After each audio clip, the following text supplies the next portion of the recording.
अस्सलाम वालेकुम my YouTube family, कैसे हैं आप सब। मैं भी ठीक हूँ। और अभी मैं फुटेजेस देख रही थी सिद्धू मूसावाला के जो मर्डर के टाइम की फुटेज थी, यानी जिस टाइम उन पर अटैक किया गया, मर्डर अटैक किया गया, उस टाइम की फुटेजेस। और मैं उनका बॉडी पोस्चर देख रही थी कि वो ड्राइविंग सीट पर थे और जब उन पर अटैक किया गया वो थोड़ा सा मैं स्टडी कर रही थी तो एक चीज़ मुझे बड़ी अजीब सी लगी कि सिद्धू मूसावाला ड्राइविंग कर रहे हैं, वो अपनी खाला से मिलने के लिए जा रहे थे। उस वक्त आपको वो सारी स्टोरी पता ही है कि किस तरह से वो घर से निकले। उनकी बुलेट प्रूफ गाड़ी जो थी वो उसकी चाबी नहीं मिल रही थी। फिर उसके बाद जो उनकी दूसरी अच्छी वाली जीप जो थी उसका टायर ब्रस्ट हुआ था।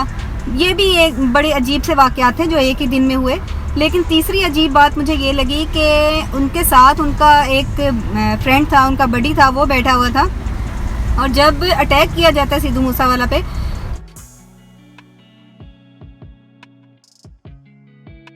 तीस गोलियां फायर की जाती हैं और उन 30 गोलियों में से कोई एक भी गोली उनकी साथ वाली सीट पे बैठे हुए हैं उनके फ्रेंड को नहीं लगती। ये एक बड़ी स्ट्रेंज सी बात थी मेरे लिए। और फिर जो स्टेटमेंट आती है उनके फ्रेंड की जो साथ वाली सीट पर उस वक्त मौजूद था, वो ये थी कि जो कातिल थे वो आए, उन्होंने ब्रस्ट फायर किए और उसके बाद वो चले गए। जाने के बाद वो दोबारा वापस आए हैं। वापस आकर उन्होंने उस फ्रेंड से जो फ्रंट सीट पर सिद्धू मूसावाला के साथ मौजूद था उससे उसका मोबाइल छीना है और उसके ऊपर सिर्फ एक फायर किया और वो दोबारा चले गए।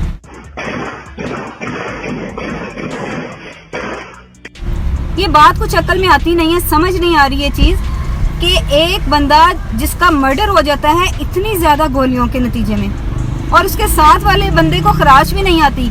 और फिर खराश आना तो एक अलग चीज़ है। जब वो मर्डर हो जाता है तो सब लोग इकट्ठे होते हैं एकदम गोलियों की आवाज़ सुन के और सारा मामला देख के, तो उसके बाद भी वो बंदा अपनी सीट से नहीं हिलता।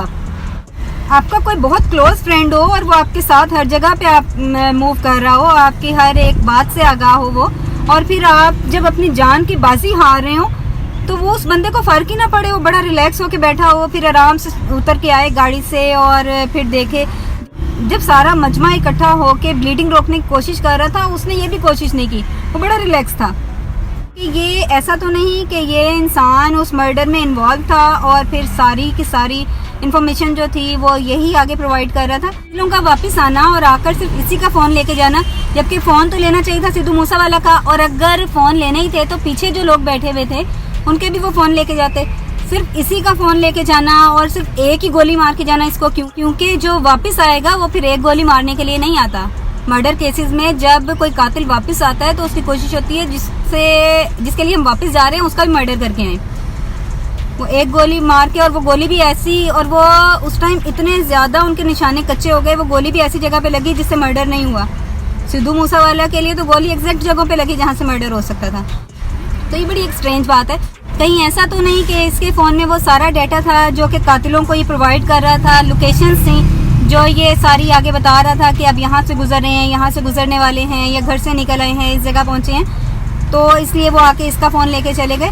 तो ये चीज़ बड़ी एक डाउटफुल सी है कि जो पंजाब पुलिस है इंडिया की, वो इस चीज़ को, इस क्ल्यू को क्यों नहीं पकड़ी और इन्वेस्टिगेशन जो है वो इससे स्टार्ट क्यों नहीं करी। क्योंकि इन्वेस्टिगेशन तो हमेशा आपके घर से स्टार्ट होती है और इस केस में हम देख रहे हैं कि घर से इन्वेस्टिगेशन स्टार्ट नहीं हो रही। कहीं ऐसा तो नहीं कि इंडियन पुलिस जो है वो कातिलों के साथ मिली हुई है या उनको पुष्ट बना ही फराहम कर रही है।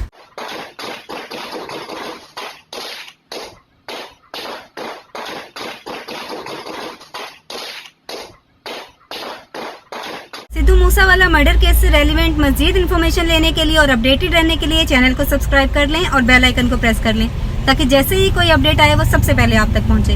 अपना बहुत ज़्यादा ख्याल रखिएगा। Thank you so much for watching my video. अल्लाह हाफिज़।